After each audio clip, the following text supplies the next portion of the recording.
Hi, welcome, and thank you for joining today's webinar title, Fresh Insights into Nanoparticle Characterization, DLS, NTA, or Diffraction. So my name is Julie Chen Nguyen. I will be facilitating today. With me is your speaker, Dr. Jeff Bodycomb. Um, Jeff has a PhD in material science and engineering and has many years of experience addressing questions like how to choose between DLS and NTA and when to use diffraction as opposed to DLS. So we see a need to clarify these nuances, and I think Jeff will aim to answer these questions and more at the end of the webinar during our Q&A session. And I will go ahead and pass the ball to you, Jeff. Thank you so much. Would you please share your screen? Okay. And so thanks for the introduction, Julie. I'm going to be talking about nanoparticle characterization and kind of taking it from the point of view of, well, let's jump into it. There are three techniques, DLS, diffraction, and NTA. Which do you choose when, and how do you start thinking about those sorts of choices? So kind of an outline is, I'll give you kind of an overview, which I've started, a very brief introduction to laser diffraction, and then dynamic light scattering. And then I'll start talking about some applications and how you might decide why you might choose one analyzer over the other for each of those applications. And it's more interesting to listen, to talk about why decisions were made or what you might worry about beyond just is the particle size range correct. And then finally, we'll do nanoparticle tracking analysis, and then there'll be more examples and a comparison between all three. So this is kind of a lot of what HORIBA does.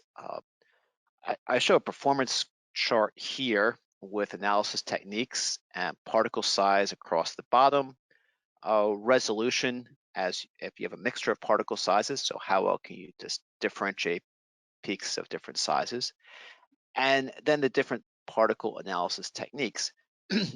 And we're really working in this nanoparticle size range, so things under 1 micron today. And techniques would be nanoparticle tracking, which has high high resolution for mixtures. Size range doesn't quite get down as far. Laser diffraction, which people often think of for larger particles, but does quite well in this submicron regime. Well, does extremely well in the submicron regime and down in the tens of nanometers, which makes it a serious consideration. And then dynamic light scattering, which is what I always consider kind of a traditional nanoparticle tool, since it reaches down to such small sizes and is well entrenched. Often when we're talking to a customer, we're listening to what they're trying to analyze and what they're trying to learn to decide which instrument approach makes the most sense for them. And of course, if they have much larger particle sizes, we offer analyzers for that as well. And so today we'll talk about kind of the thinking that we go through as people talk about their applications. Now, there are a lot of shortcuts. We've seen some applications before, so we say, okay, well, you want to do X, it's probably going to be instrument Y, and that's the, we could skip a lot of questions. So laser diffraction is been around. It's probably the most popular particle size analysis technique. It converts the scattered light to a size distribution, looking at scattering as a function of angle. It's fast, it's repeatable, and it works for both dry powders and liquid suspensions. Of course, for today, we're not really thinking about dry nanoparticle powders. They seem to like to stick together too much. So the ones I've seen are all in suspensions. The optical setup is to have a laser on the right, a projection lens, you'll have a flow cell, and then you'll have scattering detectors at a number of wide angles and some very narrow forward angles. And we have a second light source to reach down to the smaller particle size ranges. It's blue, shorter wavelength, smaller sizes. And so that gives us an advantage working with these nanoparticle suspensions. Laser diffraction really depends on the path length difference of scattered light coming from different points in a sample. So if I have some incoming light from left to right onto my blue particle, and if I look at the scattering in this angle, I happen to have scattering from here and here. I add the waves together. I have destructive interference and very weak scattering, say this 90-degree angle. And if I pick this particular, let's call it 45-degree angle, I have scattering from here and here. I add those waves together, and it comes out to be constructive interference and quite strong scattering. So of course, the scattering intensity as I change angles depends on my particle size. And in truth, your particle shape, although we generally treat everything as spherical. As you vary particle size, I plot scattered intensity on the left as a function of scattering angle on the bottom. You can see that we'll just look at the first order peak at 100 microns. The first peak is at a scattering angle that's a few tenths of a degree. At 10 microns, that initial peak is at a couple degrees. And then at 1 micron, my first peak is 10, 20, 30, almost at 50 degrees. So it's a much wider angle. So for these submicron particles, we're often looking to scattering at these wider angles. Modern laser diffraction analyzers will have a lot of small angle detectors in order to get at the larger particle sizes as well. I'm not going to talk much about interpretation. Uh, you, you typically cannot find particle shape. We do use an optical model called me theory to convert from the measured scattering back to the size distribution. And the me calculation is more laborious, and that's why we let the computer do it for us. And it does, but it's an advantage in that we also think about what's happening to light inside of the particle. And so it's a real three-dimensional calculation. We do include the particle refractive index in that calculation as well to make it more accurate.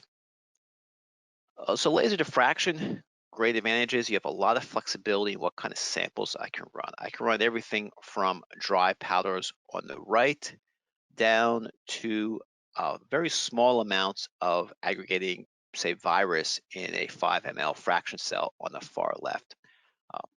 And then there are various options in between. Your choice really depends on your application, and you can swap between fairly readily, which kind of helps you avoid any trade-offs in which analyzer you choose. We have a high sensitivity analyzer which lets us go to a very small amount of sample. Well, often a question comes up is how much do you need? It really depends on the material. And here are some examples where I use about 1 milligram of a biopolymer at 100 microns, 100 milligrams of colloidal silica. This was in the larger flow system with a size of 35 nanometers, and 0.16 milligrams of mag stearate with a size about 9 microns, and I forget which cell that was done in. And so the quantity of material you need is in the milligram range. It could be tens to hundreds of milligrams depending on which system you have. And so we have various ways of getting at smaller volumes. Incidentally, we do have a 5 ml fraction cell, even though I indicate 10 here. As you think about manufacturing, and a number of customers have, we also look at things like instrument to instrument variation. And so this is variation across 4 different systems for 2 different formulations. And if you look at D50, average of 152 nanometers, coefficient variation of 0.6%. This is a different formulation, 187 D50, coefficient variation 0.3%. So the mean size, you see similar coefficients variation, 0.8 and 0.5. And really the takeaway from this is that if you have multiple laser diffraction instruments, at least ours, you'll be able to put them in different sites and obtain the same answer, and therefore keep your data completely comparable. And it benefits very wide size range. I'm going to get to that a little bit more. when we start comparing with DLS, going from about tens of nanometers to 5 millimeters, which is important when look, looking at larger particles in the sample. We have a lot of flexibility in how samples are handled, and it's very fast. So I have high throughput. You can get into the hundreds of samples per day. Easy to use. I mentioned the precision already, and it's a first principle measurement with no real calibration necessary. And there's a really huge global install base and history. So there's a lot of people who've done laser diffraction that can help you out, including the folks here. So moving on and say what would be our next choice for nanoparticles, it's going to be dynamic light scattering. And dynamic light scattering looks at measurement and interpretation of scattering on a microsecond time scale. So this is a much shorter time than you would use with laser diffraction, where you're really thinking about 0.1 second to 1 second time scale. And really in DLS, you're looking at particle motion. You can also use it to look at which gets you to particle size and size distribution. Some people use it for relaxations of complex fluids, which I will not talk about. Optical arrangement is somewhat different. I have a laser on the left, particles, and I only look at scattering at a single angle, and I look at how scattering changes with time. And that scattering with time is shown, intensity with time is shown in this little graph in the upper right. You'll see very random fluctuations in your measured scattered intensity, and that really corresponds to particle motion due to, well, basically thermal motion or Brownian motion.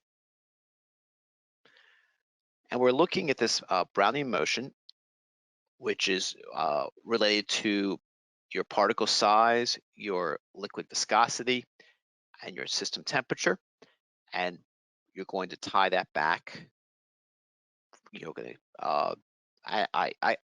yeah, in other webinars, I'll go into how you get there. But you have you'll measure your scattering with time.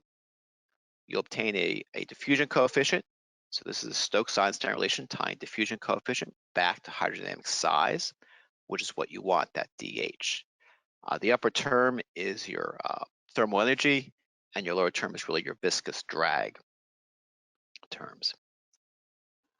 A key point in that equation, there are really two. The first is that temperature is quite important, and all modern analyzers will have temperature control on them.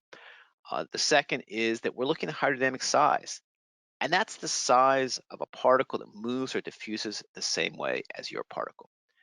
I'm sorry, size of a sphere that diffuses the same way as your particle. So if you have a core shell particle, like I show on the left, I just report the size of the entire thing. I don't really differentiate between core and shell, even though your TEM might. If you have an aggregate, if your particles are clumped together, I will report the size of the entire clump as it moves around. And if you have a football-shaped particle, I will pretend it's a basketball-shaped particle and report a diameter that is neither the long axis or the short axis, but will get larger as your particle gets larger. And so this is, once you understand the definition and you keep this in mind, it helps you interpret your data, and people walk away quite happy with that. Comment on hydrodynamic size. This is some data from NIST on some gold colloids. If you do electron microscopy, you're seeing numbers at 10 or 9 nanometers. If you do DLS, you'll see about 13.5 nanometer.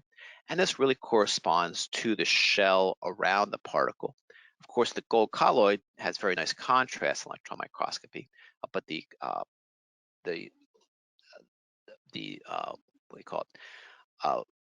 Less electron dense shell, which is a citrate, I think, does not scatter, does not do anything with electrons, but it still causes drag in the particle, and that's why you see the larger size. Okay, I have less data on lab-to-lab comparisons with the SZ compared to the LA 960. But between two labs, the average size 34.4 versus 34.6 nanometers. So again, we have pretty tight repeatability from instrument to instrument. So one advantage of DLS, it's non-invasive. It requires very small amounts of sample. I talked about 5 ml with laser diffraction. With dynamic light scattering, you can get down to 10 microliters. So much smaller amounts of liquid. It's good for detecting trace amounts of aggregate with one caveat, which I'll get to shortly. And it's a good technique for getting into macromolecular sizing. So when you want to look at things like single polymers or protein monomer, DLS is your friend. Okay, well, let's get to some applications. Let's say we have a nanoemulsion and uh, you're worried about stability. Okay, well, if you have some larger size particles, let's say over 1 micron, and you've created these through shear, then the these extra 1 micron particles could destabilize your emulsion through ostwald ripening. And really anything that broadens your size distribution can help with ostwald ripening. Well, this tells you you really need to measure well for particles over 1 micron, and as well as your main particle population. And that does point us towards laser diffraction as a technique of choice. So even though your particles may normally be all smaller, so you may filter sterilize through a 0.2 micron filter, everything's 100 nanometers, you're going to be excited by what's happening up at the 1 to 5 micron range. And so you'll lean towards laser diffraction, even though both DLS and laser diffraction could nominally do the job at say 100 nanometers. You know, so this is a vaccine adjuvant.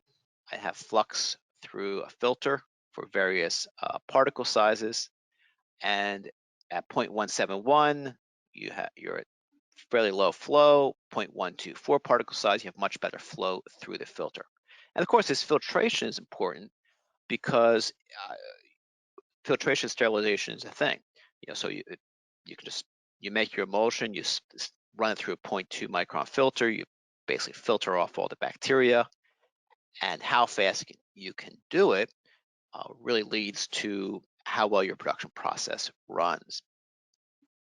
So smaller particles lead to better flow. A lot of these particles are sheared down to their size, so you will use laser diffraction. And there's an example here with squalane. This is a vaccine adjuvant processed through a microfluidizer, and I have the size distribution as a function of diameter. I start with my unprocessed material, which is up almost to 10 microns, and I want to get rid of all that clearly. And then I'm going to track my shear all the way down till I have everybody at 100 nanometers or so, which is this red peak. And you see little hints of leftover material up here at 10 microns up at at the second to last step. So these effective measurements at this 1 to 10 micron range really helps you track the process. With dynamic light scattering, if I were to put in the samples, I'd be facing really two effects. The first is I can't measure my raw material. I can't measure my early processing steps, and both of those are kind of frustrating. Because the particles are quite large, they'll tend to settle, and I can't really do anything about sinking in a dynamic light scattering instrument. In laser diffraction, of course, I can stir and keep all the particles mixed up. I'll make a more effective measurement. It also turns out, if you look at the raw data, that you're better finding a couple large of these 1 micron particles with laser diffraction in some cases. But what about BSA or any protein? I chose BSA as kind of something as a well-known example. It's a pretty well-known protein, bovine serum albumin. Got lots of it. One of the problems with it is it just loves to dimerize, and so if you have a similarly poorly behaved protein or another material you're working with where you want to check monomer, dimer, and so on, with that shift towards very small aggregation, dynamic light scattering would really be your friend. My monomer of BSA is 7 nanometers and change. The example data I have here is just about 15 nanometers. I dug this up because it's kind of sits right at the lower limit of laser diffraction. But you're not really going to do well because you're right at the edge of the laser diffraction range. Most proteins are not like BSA in the sense that they're much more expensive, and so you're not going to have a lot of material, and so the lower sample volumes are also valuable. And so this points me towards dynamic light scattering as a method of choice. Here's another example where I might lean towards dynamic light scattering. I have some nanogold particles, uh, and my smaller sample is at 10 nanometers. Well, gold scatters quite well. Someday if I get some time, I'd like to see how well that runs in laser diffraction. I suspect it would work, but we're right at the lower limit of the analyzer, and so DLS would be much more comfortable. Okay, so I talked about laser diffraction versus dynamic light scattering. Now I want to talk about nanoparticle tracking, where I use scattering to look at positions of particles over time to extract the size of each individual particle. What's been missing so far is there's been no visualization, so there are no pictures to see. And I haven't really addressed the questions of concentration, some of the details of the size distribution. Um, I'm not going to talk about kinetics today. Let's get through the first two at least. So we're back to Brownian motion, and rather than look at the scattering of all the particles as an ensemble and watching that fluctuate at random, I'm going to use a microscope and camera and look at scattering from an individual particle and watch how that particle moves around at random with time. So that's really the nanoparticle tracking analysis. I take individual particle scattering, or I should say individual particle videos. I use the scattering to figure out where is the particle, and I watch the particle move around as shown in these arrows on the left. So I look at how big is a step in time step 1, time step 2, and so on. Calculate the mean square displacement, which is how far does the particle move as a function of delay time. And that I can tie back to that diffusion coefficient I mentioned earlier, just in the Stokes-Einstein relationship. And so I'll again, so this is our equation we talked about before. So I'll find the hydrodynamic diameter. I like this slide so much, I gave it to you twice. It helps interpret a lot of data. You're really looking at the same size measure in both nanoparticle tracking and dynamic light scattering. So all that sounds great. What could go wrong? Well, the problem is intensity versus size. If you look at the scattering coefficient as a function of particle diameter, there's about 8 orders of magnitude change in scattered light intensity with a 2 order of magnitude change in particle diameter.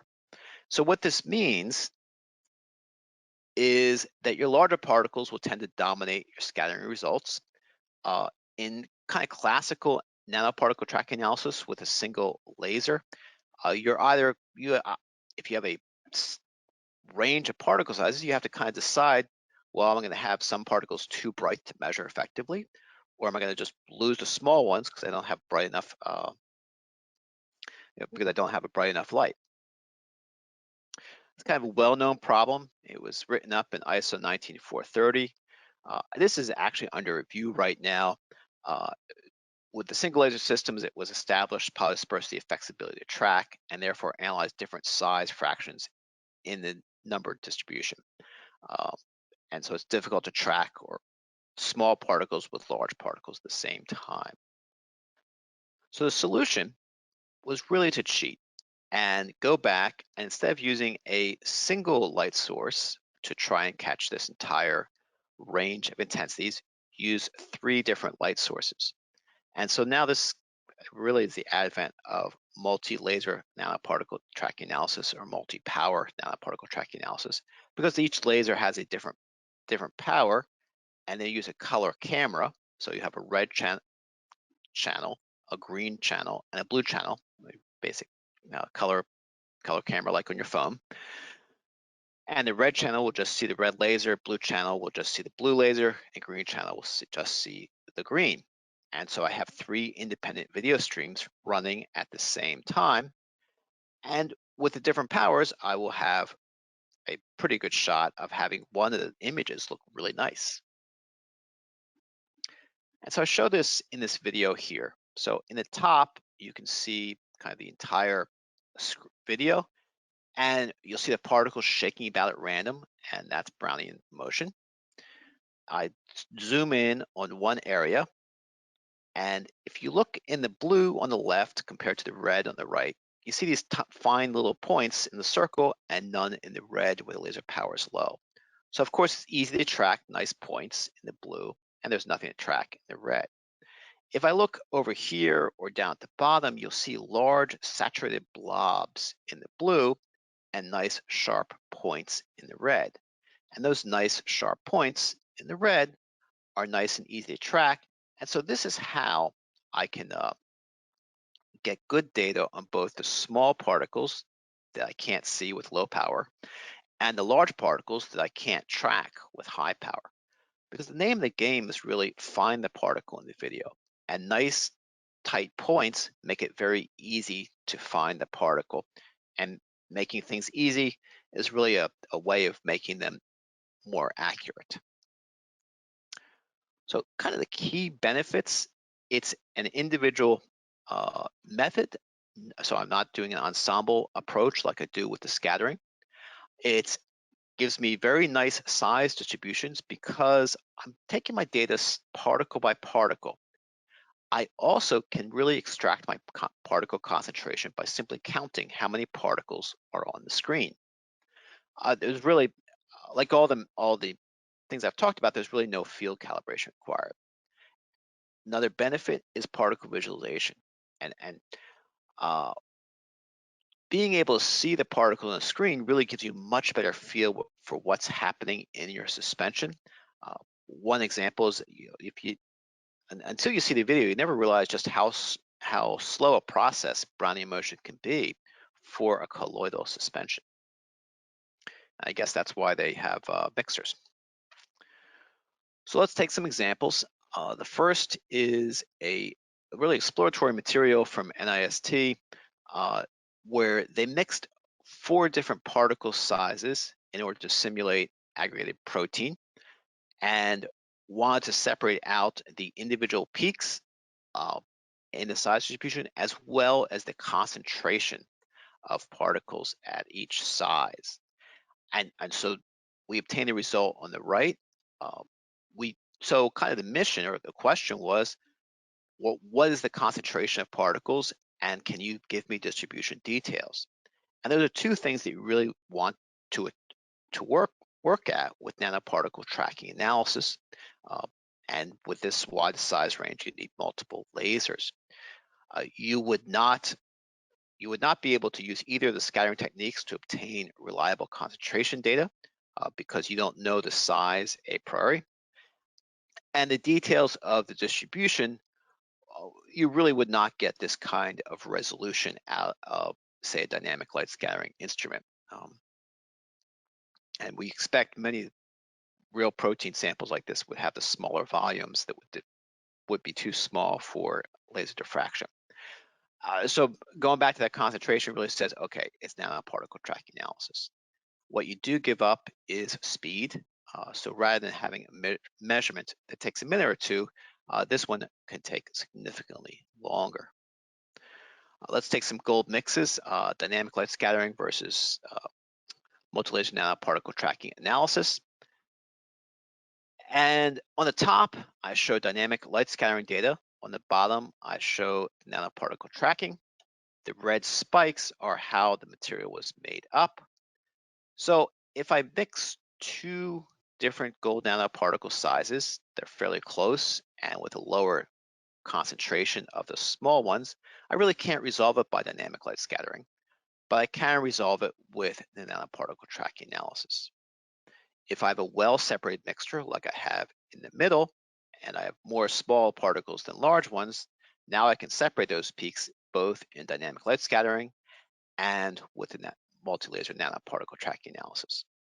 If I have 3 different sizes in the same mixture, I really don't have any expectation to separate them reliably, which is in fact what happens with DLS on the top, but I do get my 3 distinct peaks in nanoparticle tracking analysis. So here the question is, I need my distribution details, and the answer is nanoparticle tracking analysis. Like I said before, I wrote down here some estimates of time. DLS is much faster. And so if you're looking for throughput, you're going to say, hey, DLS is about a minute per sample, and it's about 13 minutes per sample, 14 minutes per sample with the nanoparticle tracking analysis. And so this is something that you'll need to keep in mind as you're picking your techniques. What kind of throughput do you need? Of course, if you need these details, you're going to have to put up with throughput, uh, but you may decide you have to compromise. This is liposomal formulation, where they were looking for concentration values and details of the distribution, which pushed us towards the nanoparticle tracking analysis approach. Uh, you, you can also, actually this sample would run at this size range in all 3 analyzers just fine, and we did do that. Um, but the customer request was around concentration, and that's what we're able to do. And we're able to do better with the details of distribution, smaller sizes than DLS or diffraction. So that's where we went to nanoparticle tracking analysis. Again, you kind of paid in speed. I mentioned BSA earlier. Here I'm going to take a lysozyme. I'm going to heat it up in order to look at aggregation.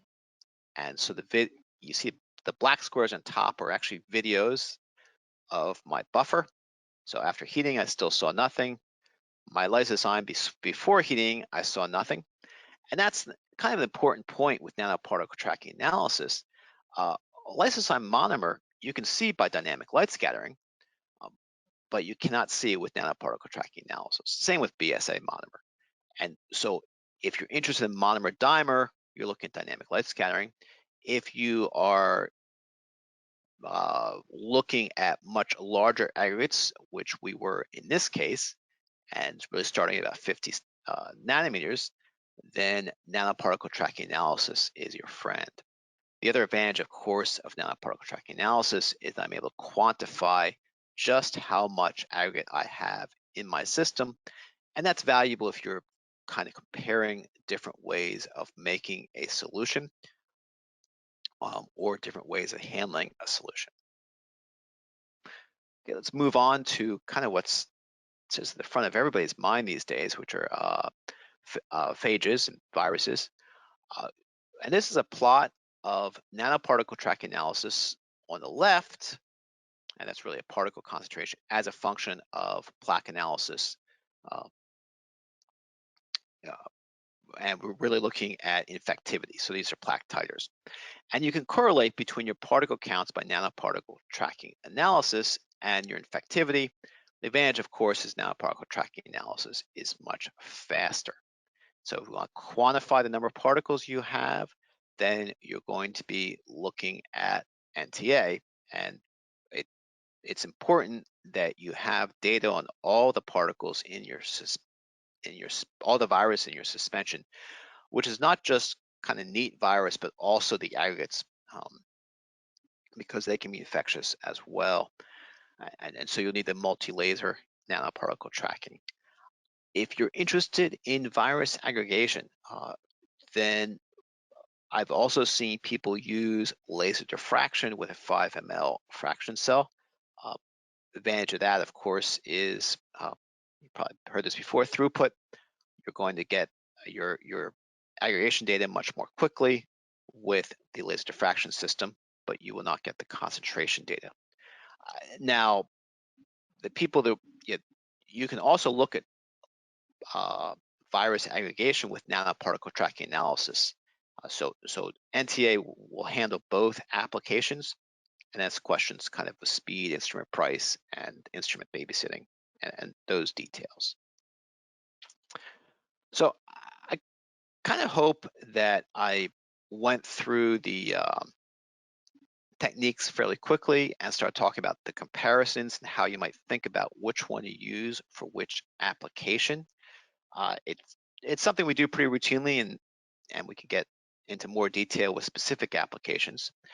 If your really issue is you kind of want to dig out those large 1 micron particles in a sample, or if some of your samples are going to tend towards the larger sizes, generally laser diffraction is the way to go. If you have only small amounts of material, dynamic light scattering and nanoparticle tracking (NTA) is the way to go. If you need to get to the smallest particles, you might get below that 10 to 50 nanometer range. Dynamic light scattering is your friend. If you're looking at speed, uh, laser diffraction versus DLS, they're pretty close. Diffraction is a little quicker, and then nanoparticle tracking analysis is the slowest. If you need distribution details, NTA is your friend. I didn't mention it very much about the fluorescence, but with that NTA, you can use a fluorescence option to look at just tagged particles. And you can also use NTA alone for if you want to determine concentration. I want to jump back to the first line. I did miss a point. With DLS, if you have a few larger size particles in your material, if your Taylor distribution goes up into the microns range, DLS can be a real pain in the neck. And so that gets a double negative sign because of that. You're better off using NTA or laser diffraction. Okay, well, I hope that was a nice overview, and I'll open the floor questions.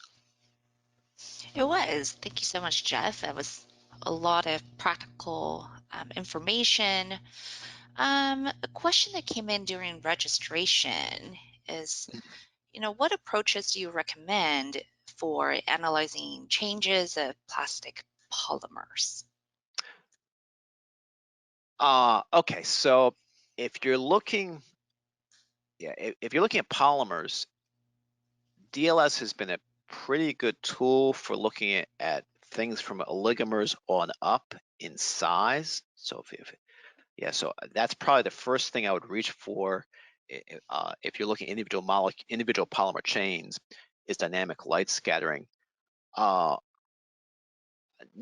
tracking analysis probably won't get down to kind of comfortable coil sizes, and so I think DLS is going to be the best bet. If you're doing, say, an emulsion polymerization, that's traditionally been handled by dynamic light scattering, and looking at the emulsion droplets and results that way. Although certainly it's in the size range for laser diffraction, but most synthetic polymer work has been dominated by dynamic light scattering, and I think because it gets to the kind of oligomer size, a little bit of tradition, and for manufacturing QA, it's nice and repeatable and it's fast. People like answers quickly. Thank you. This person commented about nanoparticle detection for semiconductor wafer processing. So even though we didn't talk about that today, we will be having a webinar sometime in June, specifically on CMP and this topic of interest. Yeah, I mean, I'll kind of make a couple comments here real quickly. I know all three have been used with CMP slurries at various levels, and it kind of gets back to what questions were being asked at the time about the slurry. Absolutely. Thank you. This person asked, how can an early preclinical company start to build a characterization work that can smoothly transition into GMP? Okay, so I guess kind of the first thing I'll say about when making these purchases is it's the first thing you need to make sure is that what you're buying today will solve your problem today. Because if you can't get through today, you won't make it till tomorrow. The second question is, which is where this person is asking, is where are you going? If you know that your analyses are going towards larger or smaller sizes, that might change which technique we recommend.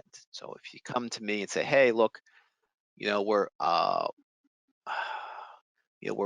grinding a material and we have it at, I don't know, 300, let's say 200 nanometers, and but we're trying to get it down in size over time. So we think today the market's 200, we're going to be at 20 in a couple of years." I would push them towards dynamic light scattering because I think the DLS would do well even at the smallest sizes. So that's kind of the first question: is where do you need to be technically down the road? Uh, uh, the second is for GMP is, you know, I mean, kind of the bottom of all those regulations is making sure that the material you make is what you say you make, which goes back to picking the right technique. And then I would look at regulatory questions. Um, you know, I think that a lot of the FDA guidance I think is spot on, but if you're doing new work, you may find that you want to control your process with newer techniques, uh, which is going to be a regulatory nosebleed. But if you have to do it, it's probably easier to do it before you have an adverse event. So yeah, think about where you want to be technically, and then think about the regulatory. My Thank advice. you.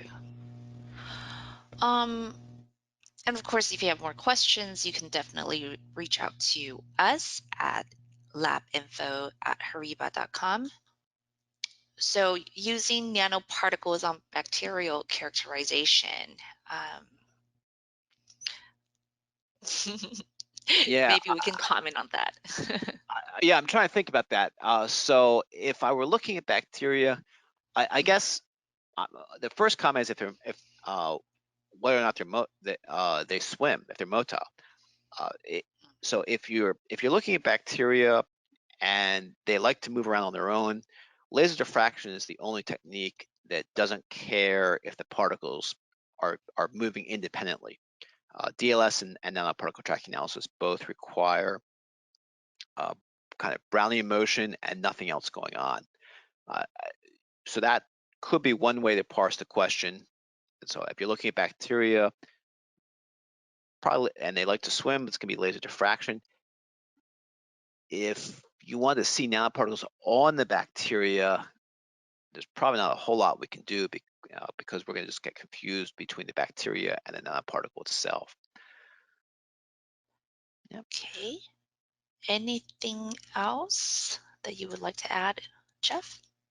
I don't think so. I'd like to thank everybody for taking time to listen and invite you to send us questions and comments. I'm always curious how people solve problems. So. Yeah, for sure. Thank you so much. And these slides are super informative, which it will be posted on our website as well, especially the last slide where you look at comparison among 3 different techniques. Um, for now, thank you very much, and we'll see you at our next webinar, specifically on pharma active ingredients. We'll look at Raman spectroscopy and various techniques from our group, specifically on particles. Yeah, actually, we'll make sure the link goes to that person with the GMP lab.